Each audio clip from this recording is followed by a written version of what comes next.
meeting in Beirut, perhaps a fateful meeting between terror masters when it comes to that coming great northern war against Israel. I want to give our viewers in South Africa a major shout out. If you watched yesterday's Watchman Newscast live stream, we broke down how the South African government, not the people of South Africa, but the government is really viciously anti-Israel, accusing Israel of genocide. And now, and this was the topic of yesterday's live stream, if you missed it, check it out here in our archives, right there under newscasts. Now, South Africa's foreign minister is threatening to arrest any soldiers for the IDF who set foot in South Africa. Now, that could be tourists or people visiting South Africa, number one. Number two, it could be citizens of South Africa who live in Israel. They're dual citizens, but they may visit home. They want to visit family.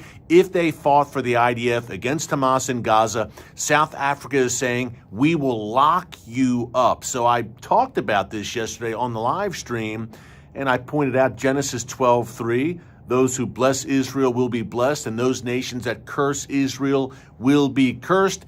History bears that out. And I said, look, the government of South Africa is playing with fire. Well, I want to give all of our South African viewers, and there are many of you, a major shout out. I got a lot of feedback in the comments section under yesterday's video with folks from South Africa saying, hey, we do not support our government on this. We stand with Israel. South Africa stands with Israel. Keep us, the people of South Africa, the citizens of South Africa, separate from this government. So, hey, thank you to all of our loyal South African viewers, friends of Israel. We appreciate you guys. God bless you. And I appreciated that feedback. It was great to hear. Hey, let's keep the pressure on, right? If you're in South Africa, tell that government, we don't agree with you. This is not the direction we want to go in. There's an election coming up very soon in South Africa, folks. And here at The Watchman, we've got that circled on our calendar. So I wanted to say that before we kicked off today, because it really struck me the massive feedback we received yesterday from our South African viewers. God bless you guys. We appreciate it. Okay, we want to get into this secret meeting.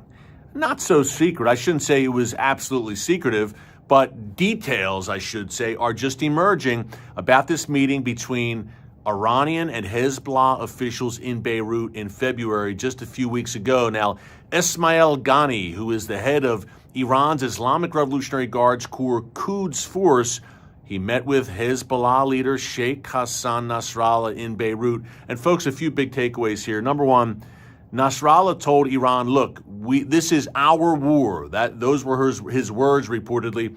We will handle this. We don't need you getting involved. We want your support, of course, in every way, military, financially, logistically, etc. But Iran, we won't pull you into this. We'll go head to head with Israel. And that was music to the Iranian regime's ears, because they are growing very concerned, ladies and gentlemen, that as the war broadens in the Middle East, thanks to Iran, by the way, but nonetheless, as it broadens, perhaps Iranian forces will be forced to get directly involved and directly engage with Israel. And Iran doesn't want that. Remember, their MO since 1979 is to battle against Israel through proxy. That means Hamas and Palestinian Islamic Jihad in Gaza. That means the Houthis in Yemen, the Shia militias in Iraq and Syria, and yes, the most lethal proxy, Hezbollah in southern Lebanon. So Iran is worried, look, if and when this erupts into a full-scale Great Northern War with prophetic implications, by the way, we've discussed this a bunch in recent months here on The Watchman. When that happens, when Israel and Hezbollah go toe-to-toe in a major conflict, which may be sooner rather than later, Iran is worried it will get sucked into that. Because, folks, look, Israel is really on the precipice of crushing Hamas decisively. And we'll talk about that more in a minute, the upcoming Rafah operation. But what if Israel is on the verge of crushing Hezbollah as well? So Iran's already essentially losing Hamas and Islamic Jihad out of its ring of fire. That ring will be closed very soon in Gaza, that ring of fire that surrounds Israel. So you can cross Hamas and Islamic Jihad out, Iran cannot afford to lose Hezbollah, which is the crown jewel of Iran's proxies and of that ring of fire that targets Israel. So if Hezbollah is in its death throes and Israel is prepared to deliver a knockout blow there in southern Lebanon, then the Iranian regime may very well be forced to get involved to fend off Israel and to bail out its most lethal proxy. But folks, Iran does not want to do that.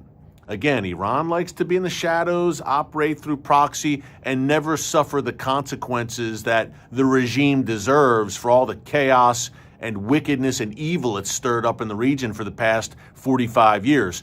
But Iran is worried about two things. Number one, that it will have to directly engage Israel to help defend Hezbollah and help Hezbollah to survive, in essence.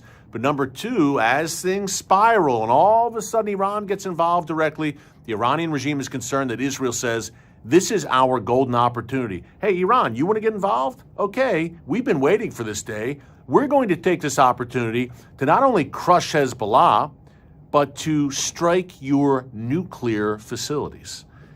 That's what Iran fears the most. So, folks, the plot thickens as that great northern war beckons. In the meantime, to the south, Rafah. I want to break that down for you in a minute. Before I do, I forgot to mention it at the top, but I'll mention it right now. Hey, if you have not subscribed to this channel, the Watchman News channel, we'd love to have you here with us every day as watchmen and women on the wall. You see our beautiful new studio behind me in Dallas, Fort Worth. It's called The Plex.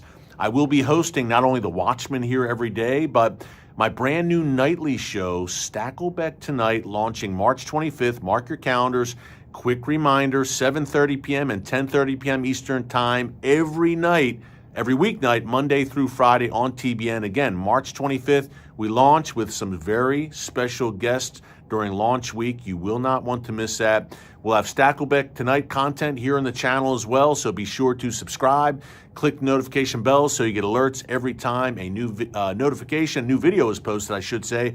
And remember our podcast, the Stackscast. You can also subscribe there, Spotify, Apple Music. We've got the Watchmen here on YouTube. We've got Stakelbeck Tonight on TBN and the podcast as well. A lot going on. God is really moving and just expanding our territory, not for our glory, but for His, because these are times when good is called evil, evil is called good. Bible times, prophetic times, and we want to be your front line voice for truth in these times. Speaking of which, Gaza, as we wrap up here, Benjamin Netanyahu has reportedly approved a Gaza war plan, a Rafah war plan, I should say.